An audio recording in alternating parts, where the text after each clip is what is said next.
अस्सलामुअलैकुम, मैं हूं सिद्रा मीर। आप देख रहे हैं प्रोग्राम 7 से 8। नाजरीन, सुप्रीम कोर्ट ऑफ पाकिस्तान में अरशद शरीफ के कत्ल से मुतालिक अज खुद नोटिस पर समाअत हुई।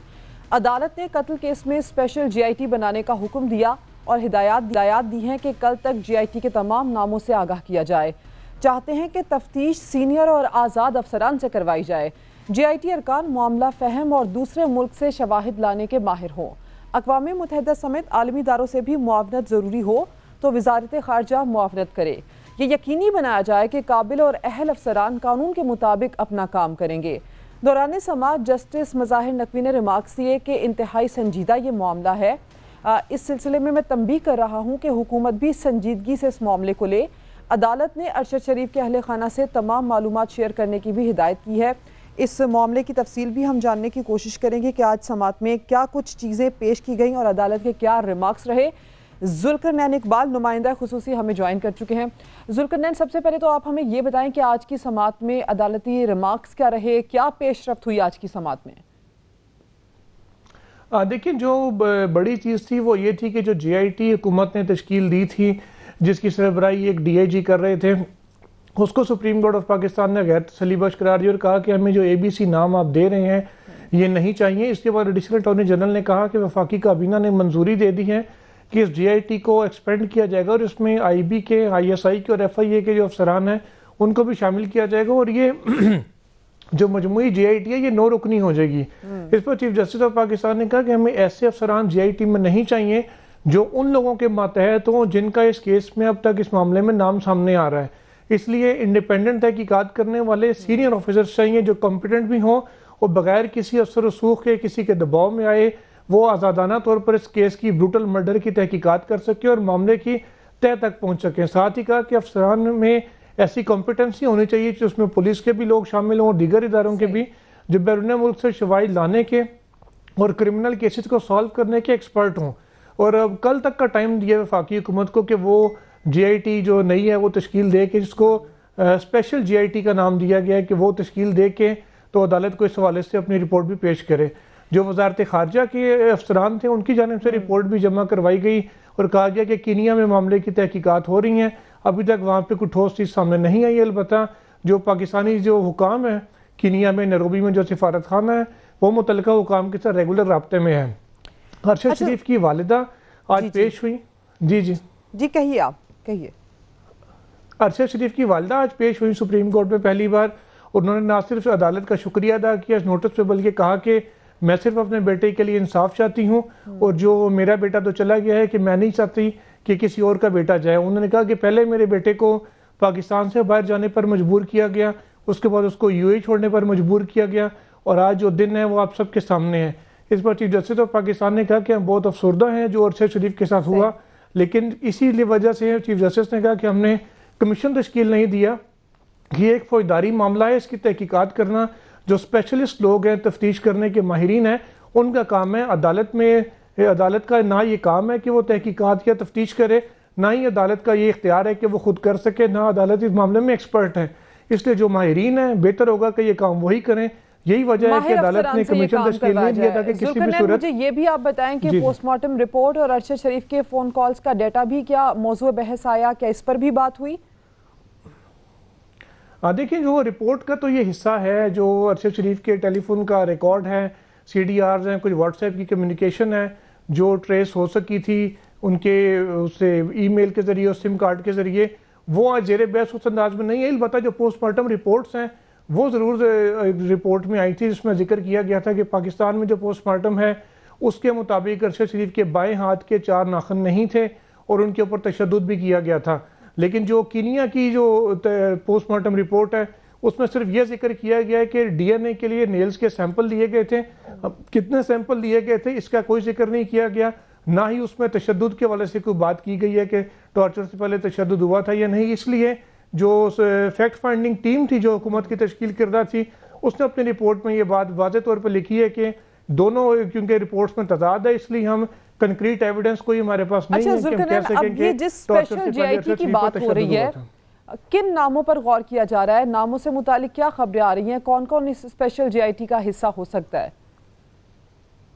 हाँ देखिए, जो आप क्योंकि सुप्रीम कोर्ट ने कहा कि सीनियर अफसरान को लगाया जाए और जो तमाम इदारे हैं, IB है, ISI और FIA है, उनसे नाम मांगे जाते हैं। तरीक़ाकार ये होता है कि वफाकी हुकूमत जब भी फैसला करती है तो जो मुतल्लिका इदारों के सरबराहान हैं उनको एक बाकायदा कहा जाता है कि अपने कॉम्पिटेंट जो अफसर है उसको तैनात करें, वो किस ग्रेड का अफसर होना चाहिए, सारी रिक्वायरमेंट्स उसमें दी गई होती हैं ताकि जो GIT का सरबराह है उसका तयन भी हो सके। अमूमन इस किस्म के केसेस में ग्रेड 20 या ग्रेड 21 के जो अफसरान हैं उनको शामिल किया जाता है। तो वो हर इदारा अपने अपनी तरफ से जो बेस्ट अपने कॉम्पिटेंट अफसरान इनको समझता है कि उनकी नज़र में हैं इन केसेस के लिए, उनके वो नाम भिजवाएगा। फिर तमाम नामों को मुरतब करके एक GIT तश्कील दी जाएगी, जो सीनियर मोस्ट अफसर होगा और अदालत का इसके ऊपर जाहिर सी बात है मुतमईन होना भी जरूरी होगा। जुल्कर नैन इकबाल, इस मामले की मुकम्मल आपने तफसील दी, आपका बेहद शुक्रिया। नाज़रीन, प्रोग्राम में आगे बढ़ते हैं, मुल्क की सियासत की बात करते हैं, खास तौर पर पंजाब की सियासत का रुख कर लेते हैं जहाँ जल्द बड़े ब्रेक थ्रू होने का इम्कान है, क्योंकि वज़ीर आज़म शहबाज शरीफ और चौधरी परवेज़ इलाही की मुलाकात के लिए कोशिशें तेज कर दी गई हैं। मुलाकात के लिए अहम शख्सियत ने पैगाम पहुंचा दिया है और वक्त और जगह का तयन इस सिलसिले में किया जा रहा है। तजवीज़ दी गई है कि मुलाकात को सरकारी उमूर की अंजामदही के तौर पर रखा जाए। ये मुलाकात नाज़रीन एक ऐसे वक्त में मुतवक्के है कि जब पहले से ही कई अहम मुलाकातें जारी हैं। आज सदर मुमलिकत आरिफ अलवी और वज़ीर ख़जाना इसहाक डार की भी मुलाकात हुई है। ये मुलाकात 20 मिनट तक जारी रही, जिसमें PDM और PTI के मुतवक्के मुज़ाकरात पर बातचीत की गई। सदर आरिफ अलवी ने इसहाक डार की 2 मुलाकातें इससे पहले भी हो चुकी हैं और मुलाकातों का जिक्र भी हो रहा है। तो आपको ये भी बताएं कि सदर मुमलिकत आरिफ अलवी से ही चेयरमैन सेनेट सादिक संजरानी भी मुलाकात करेंगे। और उधर चौधरी परवेज़ इलाही उनके हालिया इंटरव्यूज़ के बाद असेंबलियों की तहलील पर PTI वाले कुछ कन्फ्यूजन का शिकार ऐसा दिखाई दे रहा है कि हो रहे हैं। इसीलिए असेंबली कब तहलील की जाए, इमरान खान की ज़ेर सदारत PTI कोर कमेटी की बैठक लगी। शाह महमूद कुरैशी ने मीडिया से गुफ्तगू करते हुए अब से कुछ देर पहले ये बताया कि पंजाब और KPK में असेंबलियाँ चंद रोज़ में तहलील करने का इरादा रखते हैं। चाहते हैं कि रमज़ानुल मुबारक से पहले ही पंजाब और खैबर पख्तूनख्वा में तब्दीली आ चुकी हो। हुकूमत से मामलात में पेशरफ नहीं हुई है, ये भी उन्होंने बताया। और यहाँ नाज़रीन ये भी बताना आपको बड़ा ज़रूरी है कि PTI वैसे तो असेंबलियाँ तहलील करने की बातें कर रही है, मगर इसी दौरान सूबाई काबीना में भी तौसीह कर दी गई है। PTI के रुकने पंजाब असेंबली ख्याल कास्तरों ने वज़ारत का हल्फ उठाया, मगर जब वो इमरान खान से मुबारकबाद वसूल करने के लिए गए तो वहाँ से वो डांट सुनकर वापस आए। कुछ ऐसी इत्तलात भी हैं। इमरान खान का ये मौक़िफ़ सामने आया है कि उन्हें तो ये मालूम ही नहीं कि ख्याल कास्तरों को वज़ीर बनाया जा रहा है। और ये भी कहा गया है कि ख्याल कास्तरों के हलफ उठाने से हमारे मौक़िफ़ को नुकसान पहुंचा है। ज़राए से मुतालिक ये भी बता रहे हैं कि ख्याल अहमद कास्तरो खामोशी से सब कुछ सुनते रहे और मुलाकात के बाद वो वहाँ से रुखसत हो गए। पाकिस्तान मुस्लिम लीग नून से हिना परवेज़ बट साहिबा ने मुझे जो है तज्ज़ियाकार शुएब शाहीन साहब भी मेरे साथ आज प्रोग्राम में मौजूद हैं। हिना, स्टार्टिंग फ्रॉम यू, ये जो बड़ी मुलाकातें हो रही थी, बड़े राबते हो रहे थे, एक बड़ी पंजाब की सियासत में हलचल चल रही थी, इंटरव्यूज़ और बयानात, उसके बाद हमें ये लग रहा था कि कुछ ब्रेक थ्रू हो रहा है, कुछ मामलात आगे बढ़ रहे हैं, शायद ये जो मुज़ाकरात के ऊपर डेडलॉक है ये टूटने जा रहा है, गैर रस्मी ही सही बातें होने जा रही हैं। लेकिन शाह महमूद कुरैशी साहब ने तो कहा कि हुकूमत से मामलात आगे नहीं बढ़ पाए, मुज़ाकरात नहीं होने जा रहे, बात नहीं होने जा रही। तो क्या आप मुझे बताएंगी क्या होने जा रहा है? बिस्मिल्लाहिर्रहमानिर्रहीम। देखिए, सबसे ज़्यादा तो दिलचस्प ख़बर आज की पंजाब में से ये है कि जो ख्याल कस्तूर साहब ने सूबाई कैबिनेट का हल्फ उठाया, मैं वही कहती हूँ कि इस एक तरफ आप कह रहे हैं कि हमारा बयानिया है कि असेंबलीज डिज़ोल्व कर लें, दूसरी तरफ PTI के अपने रुकन जो हैं वो काबीना का हल्फ उठाते हैं। तो पहले तो हम इसी पे क्वेश्चन करते हैं कि मुझे इमरान खान साहब का फिर बयान आया कि मुझे तो पता ही नहीं था। ये अजीब बात है कि इमरान खान साहब इतने भोले बच्चे हैं कि PTI के अपने कारकुन काबीना का हल्फ उठा रहे हैं और उनको पता नहीं होता। तो फिर तो ये खुद ही शो करता है कि ना ही उनकी इत्तेहादियों से बन रही है, ना ही उनके अपने PTI के अपने लोगों से बन रही है। तो बात यही है कि PTI का जब लॉन्ग मार्च, लेकिन हिना आपको लगता क्या है खान साहब का यूं इजहार लाइल्मी करना ये इरादतन है या उन्होंने ऐसे ही कह दिया क्योंकि बात को ट्विस्ट थोड़ा करना चाह रहे थे? क्योंकि पंजाब हुकूमत तो परवेज़ इलाही साहब खुद कहते हैं कि खान साहब की अमानत है, वहां पे तो एक पत्ता भी हिलता है तो खान साहब को ही पता होता है। एक वजीर बन गया, उसने हलफ उठा लिया, ऐसा कैसे हो सकता है कि खान साहब को पता ना हो? देखिए, इमरान खान साहब बिल्कुल भोले हाँ, मुझे बात करने दें प्लीज। इमरान खान साहब बिल्कुल इतने भोले नहीं है जितने वो एक्ट करते हैं, उनको सब कुछ चीज़ों का पता होता है। सिर्फ ये है कि वो आवाम को ज़रूर बेवकूफ़ बनाना चाह रहे हैं। उनको सब कुछ पता होता है। देखें, जब उनका लॉन्ग मार्च फेल हुआ और वो लोगों को इकट्ठे नहीं कर सके तो उन्होंने एक और ब्लफ कार्ड खेला असेंबलीज डिज़ोल्व करने का। वो असेंबलीज डिज़ोल्व करने का कार्ड उन्होंने खेला तो हमने देखा, और सेकंड उन्होंने एक झूठा बयानिया बनाने की कोशिश की। इससे पहले अमरीकी साजिश का किया, फिर बाजवा साहब का करने की कोशिश की, तो खुद ही परवेज़ इलाही साहब का इंटरव्यू आ गया और मोनस इलाही का आ गया, तो बाकी बाजवा साहब जो हैं वो तो पीटीआई की फेवर में थी। इनका अमरीकी साजिश का बयानिया ख़त्म हो गया, इस्टेब्लिशमेंट के मुखालिफ बयानिया ख़त्म हो गया। अब बाजवा साहब का इन्होंने कोशिश की कि उनके अगेंस्ट बनाए, वो इनके अपने इत्तेहादियों ने ख़त्म कर दिया। अब असेंबली वाला, ये असेंबली अगर तोड़ना चाहते हैं तो पीटीआई के अपने कारकुन कैबिनेट का कैसे हल्फ उठा रहे हैं। या तो इमरान खान साहब एक बिल्कुल भोले बच्चे हैं, जो आई 100% डोंट थिंक इज ट्रू, और अगर इतना भोला इंसान है उसको तो बनना ही नहीं चाहिए पार्टी चेयरमैन। तो इसमें या लोग उनके कंट्रोल में नहीं है, या अब देखे ना हिना के पार्टी चेयरमैनशिप को लेकर आगे चलकर क्या फैसला आता है। खान साहब पार्टी चेयरमैन रहते भी हैं या नहीं रहते। खैर, आपका इस सारे मामले पर तबसरा आ गया। एक बात आपने ये की कि ये जो खान साहब को इसमें लाइलमी नहीं थी, खान साहब बस ऐसे ही भोलेपन में ये इजहार कर रहे हैं। शुएब शाहीन साहब, ये जो पीटीआई ने चंद रोज़ में असेंबलियाँ तोड़ने का एक बार फिर से इरादा जाहिर किया है, दूसरी जानिब परवेज़ इलाही ये पहले ही कह चुके हैं कि 4-6 माह तक कुछ होता नज़र नहीं आ रहा, यानी कि वो असेंबलियाँ तोड़ने के हक़ में नहीं, ऐसा तासुर जा रहा है। तो क्या ये मुतालिबा खान साहब का इस इत्तेहाद को नुकसान पहुँचा सकता है, इस इत्तेहाद को तोड़ सकता है? ये माइंड सेट आपको लगता है आगे जाके इसमें खलीज पैदा हो सकती है? देखें, इमरान खान साहब के इत्तेहाद में तो सिर्फ अब PMLQ ही रह गई है ना, और तो कोई इत्तेहाद में बाकी शामिल नहीं है। और PMLQ वो भी परवेज़ इलाही ग्रुप रह गया है, और परवेज़ इलाही ग्रुप जो है वो मरहून मिन्नत है पीटीआई का। इसलिए वो समझते बूझते हुए मोनस इलाही और परवेज़ इलाही ने ये खुद खुल के कह दिया कि जी हमारी एक ओपिनियन है, और हमारी ओपिनियन पाबंद है इमरान खान साहब के फैसले की, और हमारी हुकूमत उनकी अमानत है। अगर वो चाहेंगे तो 1 सेकंड नहीं लगाएंगे, हम ये हुकूमत डिसॉल्व कर देंगे। लेकिन उनकी राय है कि अगर इसको 1 महीने या 4 महीने चलने दिया जाए तो उसका फायदे उन्होंने 2 अल्फाज में गिनवाए हैं। एक ये है कि हमारे जो प्रोजेक्ट्स हैं वो कंप्लीट हो जाएंगे, और दूसरा ये है कि उस वक्त तक खान साहब की सेहत इस काबिल हो जाएगी कि वो कैंपेन चलाने के काबिल हो जाए। तो ये उनकी एक जो ग्राउंड और रीजन थी अपनी पर्सनल ओपिनियन देने के हवाले से। और नेचुरली एक बात जहन में आती है कि परवेज़ इलाही साहब, इस बात की तो गारंटी नहीं है ना कि अगली हुकूमत जब आएगी इमरान खान साहब की, जिसका ज्यादा इम्कान है, तो वो परवेज़ इलाही साहब की हुकूमत तो शायद ना हो। तो फॉर दैट पर्पज परवेज़ इलाही साहब की तो ख्वाहिश होगी, ज़ाहिर कोशिश भी होगी कि असम्बलियाँ डिसॉल्व ना हो, और जितनी देर तक आप इसको चला सकें बाई एनी मीन्स आप उसको आगे ले जा सकें। लेकिन एक बात तय है कि उन्होंने अब सफर खान साहब के साथ जो शुरू किया है उसका खात्मे का उनका कोई इरादा नहीं है। क्योंकि इस लिहाज से वरना उनकी अपनी सियासत पंजाब में खत्म हो जाएगी। लिहाजा फॉर द टाइम बीइंग मैं समझूंगा कि पाबंद तो वो है। इसलिए आपने देखा कि बैकडोर चैनल जो डिप्लोमेसी है वो शुरू हो चुकी है। अलवी साहब और इसहाक डार की मुलाकात का होना और इस तरह के कुछ तासुरात आना, मेरा ख्याल है कि लेकिन आज शाम में कुरैशी साहब ने कह दिया कि मामलात आगे नहीं बढ़ रहे हैं। सर, ये अभी जो आप बात कर रहे थे इसी में आप मुझे ये बताएं कि फिर अगर परवेज़ इलाही साहब, उनकी नीयत पर भी शक नहीं किया जा सकता, उनकी राय का भी एहतराम करना है, तो फिर ये जो हालिया बयानात परवेज़ इलाही साहब ने दिए थे इसकी ज़रूरत क्यों पेश आई? क्या कहीं ऐसा तो नहीं कि एक जानिब तो वो इमरान खान का इत्तेहाद अपने साथ रख रहे हैं, लेकिन दूसरी जानिब वो किसी और को भी मुतमईन करने की कोशिश कर रहे हैं? उनका एक तवील माजी है, अच्छे ताल्लुकात उनके रहे हैं। देखिए, बिल्कुल आप ठीक कह रही हैं। उनका एक एस्टेब्लिशमेंट की सियासत उन्होंने सारी ज़िंदगी की है। उन्होंने मुशर्रफ साहब के ज़माने में वो बड़े पावरफुल चीफ मिनिस्टर रहे हैं, और चौधरी शुजात हुसैन साहब प्राइम मिनिस्टर रहे हैं। तो नेचुरली उनका बड़ा करीबी हल्का और ताल्लुक़ है एस्टेब्लिशमेंट के साथ। और दूसरा, वो बड़े घाक किस्म के सियासतदान हैं, वो हर हवाले से हर चीज़ों को सोच समझ के आगे चलते हैं।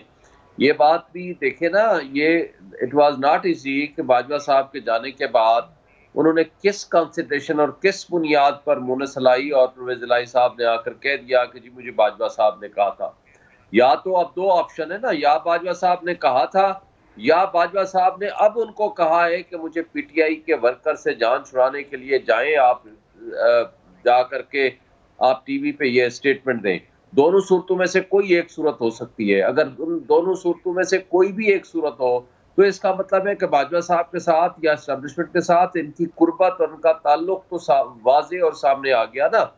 तो बज़ाहिर मुझे ये लगता है कि परवेज़ इलाही साहब के हाथ में भी जो कार्ड्स हैं वो बड़े मुहतात तरीके से और इस अंदाज में खेल रहे हैं कि इमरान खान साहब भी नाराज ना हो और वो मुख्तदर हल्के भी उससे नाराज ना हो और उनका इक़्तिदार भी आगे पीटीआई वालों का अंदेशा दुरुस्त है कि चौधरी साहब विकेट के दोनों तरफ खेल रहे हैं। देखिए मैं कुछ कह तो नहीं सकता, लेकिन एक बात तो है कि जो तासुर मिलता है या जो सरकमस्टांसेस हैं वो इस परसेप्शन को तक़वियत देते हैं जो आप फरमा रही हैं। अच्छा हिना, एक तो आप शुएब शाहीन साहब की बातों से इत्तेफाक करती है नहीं करती है भी बताइएगा, मुझे आप ये बताएं कि ये जो खान माइंडसेट और चौधरी माइंडसेट है, एक पेज पर अब आपको लगता है अब नीयत, राय, इख्तलाफात ये सब कुछ सामने रखते हुए या अपनी अपनी सियासत का वक्त आ गया अब? क्योंकि परवेज़ इलाही साहब बेशक इत्तेहादी खान साहब के, लेकिन उनको अपनी सियासत भी तो करनी है ना। और ये जो अब जो मुलाकातें हो रही थी, खासकर सदर मुमलिकत की और इसहाक डार साहब की मुलाकात, तो इससे लगा था कोई उम्मीद जाग गई है, मुज़ाकरात का कोई रास्ता खुल रहा है। लेकिन अब ये लग रहा है कि ये मुज़ाकरात, ये तमाम राब्ते बेसूद नजर आ रहे हैं। जो लोग मैटर करते हैं ना, जो स्टेक होल्डर्स हैं, वो सारे एक पेज पे हैं। सो बात एक ही जो क्लियर कट हुई है और इसहाक डार साहब ने आई थिंक ये बड़ा क्लियर मैसेज भी आरिफ अलवी साहब को दिया है। एक तो अगेंस्ट, जिस तरह आज़म सवाती साहब ने जो भी अगेंस्ट द इंस्टीट्यूशन या किसी ने और भी अगर उनको लगेगा कि आके अगेंस्ट द इंस्टीट्यूशन कोई गलत बातें करेंगे बिलो द बेल्ट, वो चीज़ को एक्सेप्टेबल नहीं होएगी। दूसरी बात ये की है कि इस वक्त पाकिस्तान की इकॉनमी जहाँ खड़ी हुई है उसको अगर ठीक करने के लिए हमें स्ट्रॉन्ग स्टेप्स चाहिए। ठीक है। अच्छा। एक और बात बिल्कुल आ रही थी और ये इसहाक डार साहब की फाइनेंस मिनिस्ट्री से कल बयान भी आया कि ये लोग जो पाकिस्तान की डिफॉल्ट होने की खबरें फैला रहे हैं, दैट्स ऑल फेक। अल्हम्दुलिल्लाह ऐसी बातें तो मिफ्ता इस्माइल साहब भी हिना कर चुके हैं ना। आज तो शाह साहब ने ये भी कहा है कि मिफ्ता इस्माइल और इसहाक डार की जो बयानात हैं, जो बातें हैं, उनमें बड़ी खलीज है।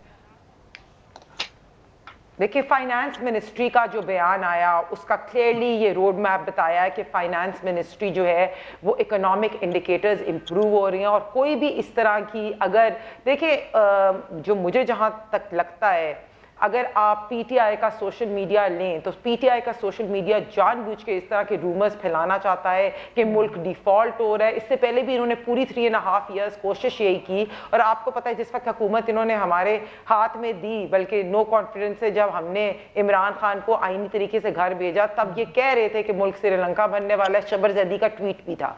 तो बात यह है कि इस वक्त हमें जो चैलेंजेस फेस्ड है इकॉनमी के, हमें किसी भी प्रोपेगेंडा, किसी भी रूमर पे नहीं जाना चाहिए। हमें मुल्क को काम करने देना चाहिए, चाहे वो पॉलिटिकल स्टेबिलिटी। और इसमें मैं बिल्कुल ये परवेज़ इलाही की बात को इंडोर्स करूंगी कि पंजाब असेंबलीज को भी कंटिन्यू होना चाहिए, नेशनल असेंबली को भी कंटिन्यू होना चाहिए। सारी पार्टीज को चाहिए कि पार्लियामेंट में आके अगर इलेक्शन रिफॉर्म्स पे काम करना है, अगर इकोनॉमिक रोड मैप देना है, अगर ये तो आप चाहती हैं ना ऐसा मुमकिन होने के लिए तो बात भी होनी जरूरी है ना। आप मुझे ये बताएं हिना कि शहबाज शरीफ साहब की परवेज़ इलाही साहब से कोई मुलाकात होने जा रही है? मुझे नहीं पता, ये मैंने भी सोर्स के थ्रू देखा है, लेकिन कहीं भी पार्टी की कोई कंफर्मेशन ऐसे नहीं हुई। अच्छा। जहाँ तक मुझे नज़र आ रहा है ऑलरेडी इतनी दिलचस्प खबरें आ रही हैं। परवेज़ इलाही साहब के 2 इंटरव्यूज़ आ गए, मोनस इलाही का बयान आ गया, उसके बाद आज जो कैबिनेट का पीटीआई के जिन्होंने हल्फ ले लिया, उसके बाद इमरान खान साहब का बयान आ गया कि मैं तो चाहता ही नहीं था।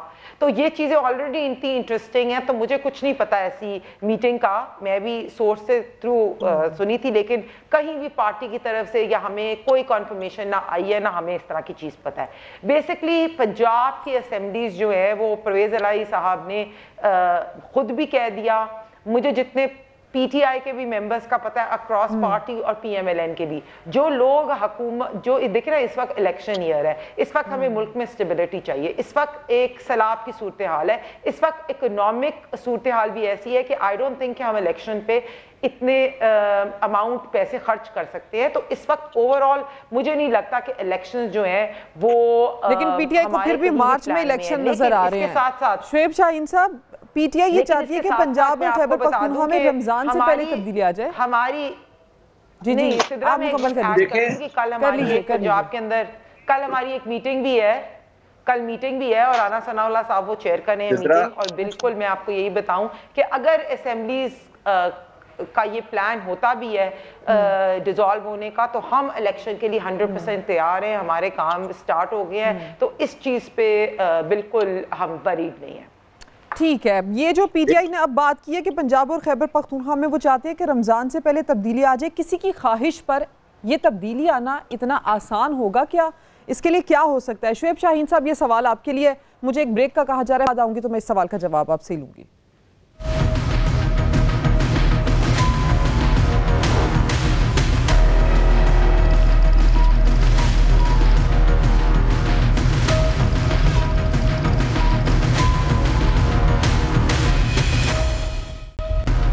Welcome back. ब्रेक पर जाने से पहले शुएब शाहीन साहब, मेरा आपसे सवाल था, तो इसका क्या आपको लगता है कि केपी और पंजाब में जिस तरह से पीटीआई अब ये मौक़िफ़ रख रही है कि रमज़ान से पहले तब्दीली आ सकती है, ये तब्दीली चाहते हैं, किसी की ख्वाहिश के ऊपर ये तब्दीली आना इतना आसान होगा? हालात तो साजगार नहीं लग रहे पंजाब की हुकूमत को देखते हुए।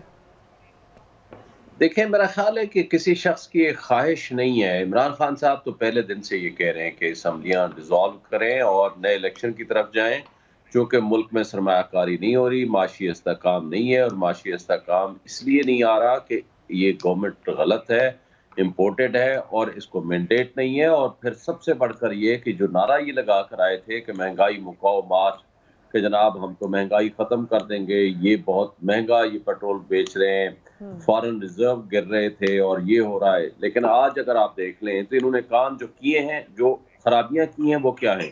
महंगाई ऑलमोस्ट डबल होगी, फॉरेन रिजर्व आधे से भी कम रह गए, डॉलर आपको मिल नहीं रहा, एलसी आपकी खुल नहीं रही, डिफॉल्ट का खतरा आपका 80% बढ़ गया, गवर्नेंस जो है वो आपके सामने ही है।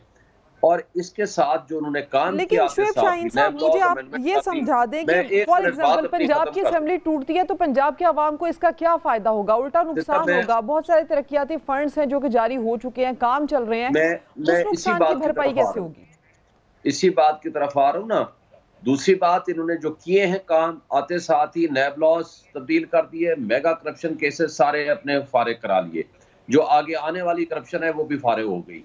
मरियम साहिबा का मुकदमा खत्म हो गया, वो मुल्क से बाहर चली गई। शहबाज शरीफ साहब बरी हो गए, अब आगे उनके लिए बड़ा आसान हो गया। हमजा शहबाज साहब बरी हो गए, वो मुल्क से बाहर चले गए।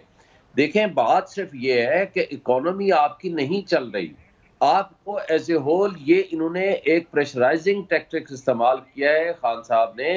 मैं समझता हूँ कि ये बेस्ट अपॉर्चुनिटी है इनके लिए कि अगर अब मार्च में नहीं इलेक्शन होते तो उनको साथ बैठ के मुज़ाकरात करके, लेकिन शुएब शाहीन साहब, मुझे इस बात की समझ नहीं आती कि अगर एक मुल्क डिफॉल्ट की तरफ जा रहा है, मुल्क की इकोनॉमी नहीं चल रही, तो वो मुल्क इलेक्शन कैसे करवा सकता है? इलेक्शन के लिए कैसे साजगार हो सकता है?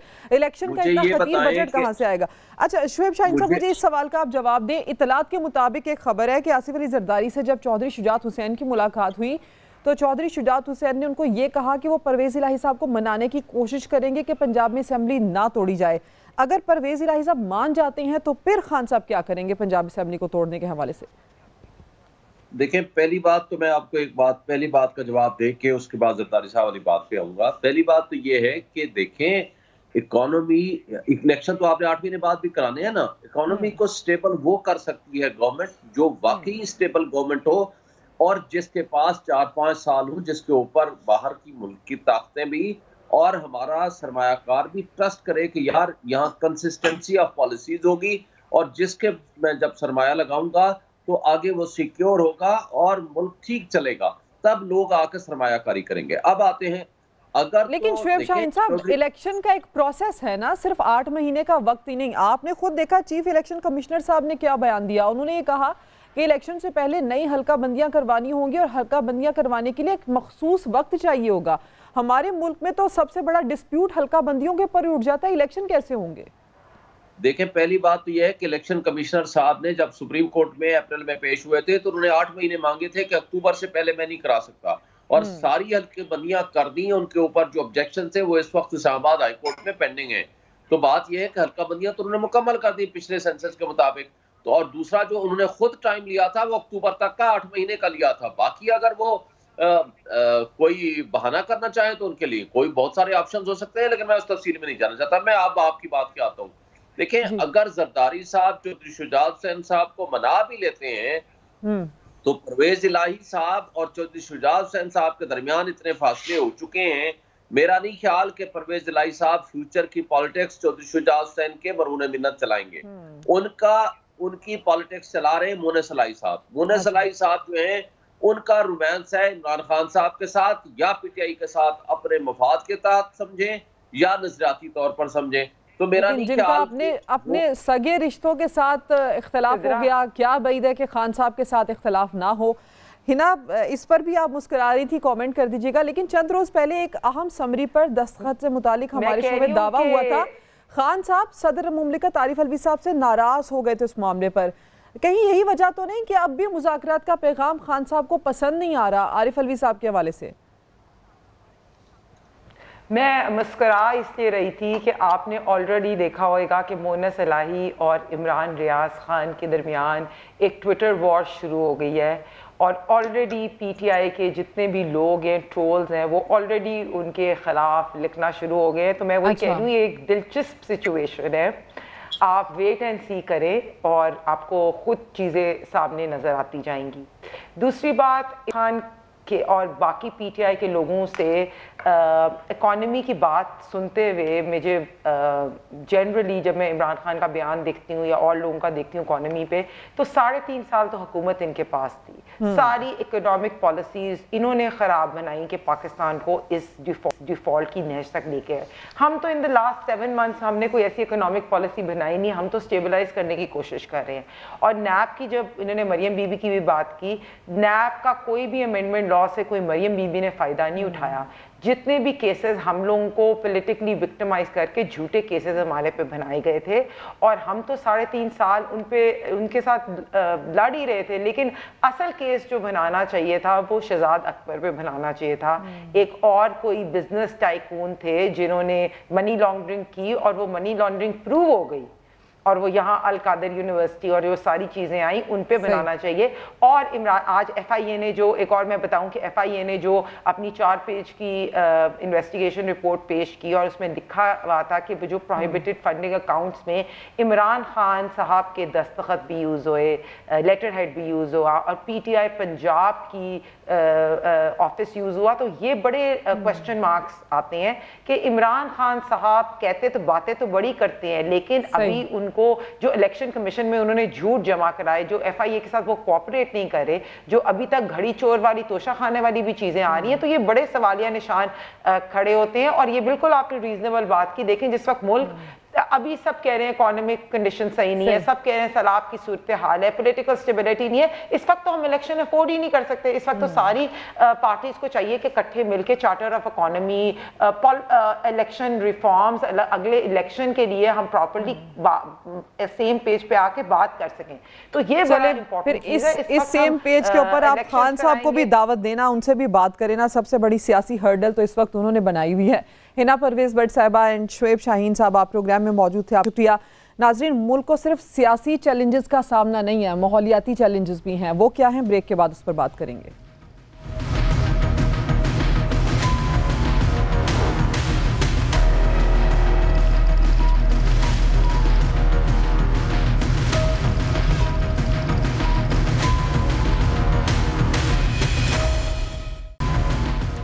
प्रोग्राम में एक बार फिर से खुशामदीद है। एक और चैलेंज की बात करते हैं जिससे इन दिनों पंजाब वाले निमट रहे हैं। पंजाब में शदीद स्मोक और फ़िज़ाई आलूदगी ने ज़िंदगी मुश्किल बना रखी है। लाहौर मुसलसल फ़िज़ाई आलूदगी से मुतालिक फहरिस्त में पहले नंबर पर है, जिससे सेहत से जुड़े मसाइल तो जन्म ले ही रहे हैं, लेकिन बहुत से ऐसे ऑपरेशंस हैं जो कि मुतासर हो रहे हैं। और यही वजह है कि पंजाब हुकूमत ने शदीद स्मोक के बायस बीमारियों के खदशे के पेश नज़र लाहौर के स्कूल्स और दफातर में हफ्ते में 3 तातीलात का हुक्म जारी किया है। ये इकदाम अपनी जगह है, लेकिन हमें यह समझना भी ज़रूरी होगा कि आखिर हर साल मौसम सरमा में हम इस सूरत हाल से दो चार क्यों होते हैं, क्यों फ़िज़ाई आलूदगी पर काबू पाने के लिए मौसर इकदाम नज़र नहीं आ रहे। इन्हीं सारे मामलात पर बात करने के लिए प्रोग्राम में आज हमें ज्वाइन किया है माहिर माहौलियात समन लईक अब्बासी साहिबा ने। समन साहिबा, बहुत शुक्रिया आपका वक्त देने के लिए। सबसे पहले तो आप हमें ये बताएं कि लाहौर मुसलसल फ़िज़ाई आलूदगी में सर फहरिस्त है, आपके नज़दीक इसकी बुनियादी वजूहात क्या हैं? देखिए, पूरी दुनिया में जो स्मॉग है उसके कुछ बुनियादी उसूल हैं कि वो कब डेवलप होती है और कब जो है वो माहौल में आलूदगी पैदा करती है। और यकीनी तौर पे उसमें इंडस्ट्रीज़ का, उसमें हमारी जितनी ट्रांसपोर्ट है, व्हीकल है, उसकी एमिशन का, माहौलियाती आलूदगी पैदा करने वाले वो तमाम ज़राए, चाहे वो हमारी इंडस्ट्रीज़ हैं, चाहे वो हमारी ट्रांसपोर्टेशन है, चाहे वो हमारी जो क्रॉप्स को हम जो रेजिड्यूल्स होते हैं उसको जलाते हैं, वो भी फ़ज़ाई आलूदगी पैदा करती है। इस तरह के बेशुमार ऐसी चीज़ें जो कि फ़ज़ाई आलूदगी पैदा करती हैं और उसकी बेसिस पे और उसकी वजह से स्मोक की शक्ल में, एक्चुअली ये स्मोक और फॉग दोनों का मुरक्कब है। और चूँकि स्मोक इसकी शक्ल होती है और फॉग इसका कॉन्स्टिट्यूएंट होता है और इसका पूरा एक तो इसलिए इन दोनों को मिला के इसको स्मोग का नाम दिया गया है। और जो हमारे यहाँ एग्जिस्ट करता है, इनफैक्ट अगर हम लाहौर की शहर की बात करें तो ये है फोटोकेमिकल स्मॉग। अच्छा। और इसका डेफिनेटली जो ताल्लुक है वो जो हमारी इंडस्ट्रीज से जो माहौलियात में जो आलूदगी पैदा हो रही है, जो एयर एमिशंस हो रही हैं, जो कंट्रोल नहीं होती हैं, या अगर कंट्रोल भी होती हैं तो उस पर हम आगे बात भी करेंगे कि उन चीज़ों से जब सूरज की रोशनी का टकराव होता है तो फिर ये स्मॉग डेवलप होती है। अच्छा समन साहिबा, हर साल ही स्मोक का राज होता है, इकदामात भी सिलसिले से उठाए जाते हैं, दावे भी होते हैं, लेकिन अगले साल कुछ बेहतरी नज़र नहीं आती। स्मोक कंट्रोल करने के लिए क्या इकदामात करने चाहिए और ख़ासकर दूसरे ममालिक में इसकी रोकथाम के लिए क्या इकदामात होते हैं? देखिए, सबसे पहली चीज़ तो ये है कि जब एक बात हमको पता है कि हर साल सर्दियों के मौके पर जब लकड़ियाँ भी जलेंगी, चूँकि लोगों को एनर्जी चाहिए होती है और टेम्परेचर चाहिए होता है, सर्दी होती है, लकड़ियाँ भी उस ज़माने में ज़्यादा जलती हैं, उससे भी जो एमिशंस हैं वो भी माहौल को ख़राब करती हैं। हमारी पावर सेक्टर जो है वो भी अपनी जो पावर प्लांट्स हैं वो भी ज़्यादा फ्रीक्वेंसी से काम करते हैं, तो उससे भी जो एमिशंस हैं वो भी बढ़ जाती हैं। तो इस तरह से ये तमाम चीज़ें एक प्लान तरीके से, सबको पता है कि ये प्रोसेस, ये साइकिल चलेगा सर्दियों में। तो आपका सवाल बिल्कुल बजा है कि ऐसा क्यों नहीं होता और हम क्यों इस चीज़ को कंसीडर नहीं करते कि जब एक चीज़ पता है कि सर्दियों में आएंगे और ये प्रॉब्लम होगी तो उसका कोई सद्देबाब पहले से कर लिया जाए, उसकी प्लानिंग कर ली जाए। अगर आप जो हमारा डिज़ास्टर मैनेजमेंट अथॉरिटी है पंजाब की, उसकी मैं अभी साइट पे देख रही थी तो वो खुद ये बात बता रहे हैं कि जी ये बढ़ता जा रहा है, ये गुज़िश्ता सालों से इंक्रीज़ हो रहा है। अच्छा। तो अब सवाल ये है कि इस चीज़ को बता देना कि ये इंक्रीज हो रहा है, इट्स ओके, बट इसका सद्देबाब करना सबसे इम्पोर्टेंट है। आपने सवाल किया समन साहिबा, इस हवाले से जो एनवायरनमेंट प्रोटेक्शन एजेंसी के कवानीन हैं और पॉलिसीज हैं वो क्या हैं और खिलाफ वर्जी करने पर इसकी क्या सजा होती है? जैसे कि हम हर साल देखते हैं कि इम्प्लीमेंटेशन नहीं होती, तो इसकी खिलाफ वर्जी करने पर कोई अगर सजा हो तो अगले साल शायद ऐसी सूरत हाल ना हो।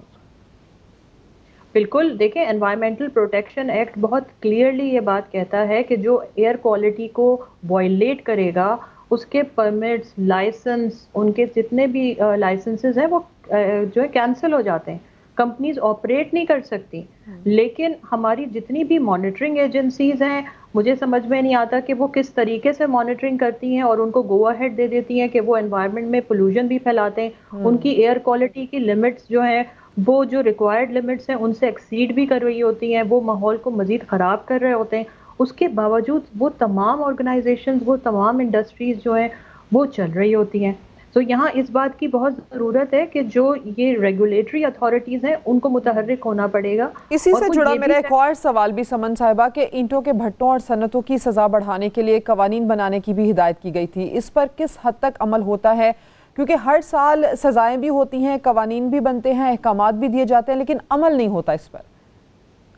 बिल्कुल आप सही कह रही हैं। और ये जो अभी ईंटों के भट्टों की आप बात कर रही हैं कि इनकी रोकथाम की हवाले से पूरा एक मैंडेट जारी हुआ था और उसके ऊपर काफ़ी काम भी हुआ था। लेकिन अभी भी आप अगर शहर से सफ़र करें, गांव से सफ़र करें लाहौर शहर की तरफ, तो आपको नज़र आएगा कि बेशुमार भट्टे अभी भी चल रहे हैं और उसके ऊपर कोई मुनासिब इक़दाम नज़र नहीं आ रहा। जबकि जितनी भी सिविल एजेंसीज हैं वो शोर मचा रही हैं, जितनी एनवायरमेंटल एजेंसीज हैं जो कि लोकल एजेंसीज हैं, जो लोग काम कर रहे हैं वो शोर मचा रहे हैं, लेकिन इसके ऊपर अभी तक कोई खातिर ख्वाह जो नताइज उसके सामने आने चाहिए थे वो नज़र नहीं आ रहे। एक बात मैं और आपको बताना चाहूँगी कि इस वक्त पाकिस्तान, बल्कि अगर हम लाहौर को देखें तो जो यूएस का जो AQI है यानी एयर क्वालिटी इंडेक्स जो है वो कहता है कि जी 50 से तजावुज किया तो आप वायलेशन में आ गए, आप हैजर्डस जोन में हैं, आप हैजर्डस जोन के अंदर बैठे हैं, आप खतरनाक जोन में बैठे हैं, अनसेफ जोन में हैं, अनहेल्दी जोन में।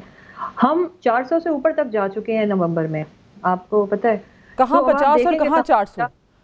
अच्छा समन साहबा, मैं इसके नुकसानात पर भी बात आपसे करना चाहूँगी। स्मोक तमाम शहरियों और बिलखुसूस बच्चों और बुजुर्गों में सेहत के पेचीदा मसाइल का सबब बन रही है। इनके लिए क्या ख़ास हिदायत होनी चाहिए और बतौर शहरी इस सूरत हाल से निमटने और इसकी बेहतरी के लिए हम इसमें क्या किरदार अदा कर सकते हैं? बिल्कुल, देखिए इनफरादी तौर पे तो हर एक की जिम्मेदारी बनती है कि वो अपनी और अपने घर वालों की प्रोटेक्शन करे, या जो इदारों में लोग काम कर रहे हैं वो अपने स्टाफ की प्रोटेक्शन करें। और उसके लिए ये चीज़ बहुत ज़रूरी है कि सबसे पहले तो मास्क जो है वो, चूँकि कोविड के ज़माने में लोगों को इस चीज़ की आदत भी हो गई थी और ये एक हमारा एक रूटीन भी बन गया था, तो मैं समझती हूँ कि इसको परसू करना चाहिए और इसको फॉलो करना चाहिए। उसके अलावा जितने लोग सफ़र करते हैं, गाड़ियों में ट्रैवल करते हैं, अगर एक घर में 4 गाड़ियां हैं तो कोशिश करें एक वक्त में पूल कर लें, सारे लोग एक ही गाड़ी में बैठ जाएं, क्योंकि जितनी ज़्यादा गाड़ियां चलेंगी उतना ज़्यादा पोल्यूशन होगा, उतनी ज़्यादा कार्बन मोनोऑक्साइड रिलीज होगी जो कि स्मॉग बनने में मदद करेगी और उससे हमें नुकसान होगा। इसी तरीके अल्टीमेटली ये तमाम एहतियाती तदाबीर हम अपना लेते हैं तो इसमें हमारा ही फ़ायदा होगा, हमारे साथ साथ हमारा मुल्क भी नुकसान से बचेगा। समन लईक साहिबा, आपने प्रोग्राम में वक्त दिया, आपका बेहद शुक्रिया। आज के प्रोग्राम से इतना ही, आपसे मुलाकात होगी कल दोबारा। अपना ख्याल रखिए।